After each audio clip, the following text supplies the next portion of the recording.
Chers auditeurs, chères auditrices, bienvenue dans notre podcast où nous explorons les complexités des relations humaines et les défis émotionnels que beaucoup d'entre nous rencontrent. Aujourd'hui, plongeons-nous dans une vérité parfois difficile à accepter. Pour la mauvaise personne, tu ne seras jamais suffisamment à la hauteur. Et oui, beaucoup d'entre nous cherchent la validation de nos relations et espérant trouver quelqu'un qui nous acceptera complètement. Pourtant, lorsque nous nous accrochons à des personnes qui ne nous traitent pas avec respect et amour, nous nous retrouvons dans un cycle toxique de validation.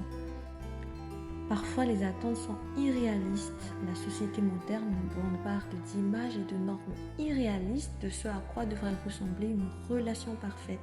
Mais la réalité est que personne ne peut toujours répondre à ces attentes et c'est encore plus difficile lorsque nous essayons de plaire à quelqu'un qui n'est pas compatible avec nous.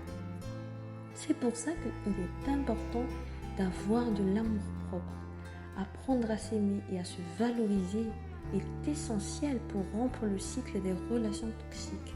Lorsque nous nous concentrons sur notre propre bien-être et notre propre bonheur, nous sommes plus susceptibles d'attirer des personnes qui nous respectent et nous apprécient pour qui nous sommes vraiment.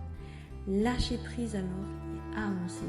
Parfois, la meilleure des choses que nous puissions faire est de faire connaître que nous ne sommes pas destinés à être avec une certaine personne. Lâcher prise de cette relation toxique nous permet de nous ouvrir à de nouvelles possibilités et de trouver quelqu'un qui nous mérite vraiment.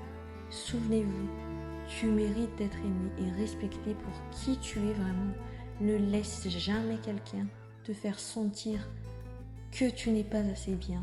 Lorsque tu te concentres sur ton propre bonheur et ton propre croissance, tu attireras les bonnes personnes dans ta vie.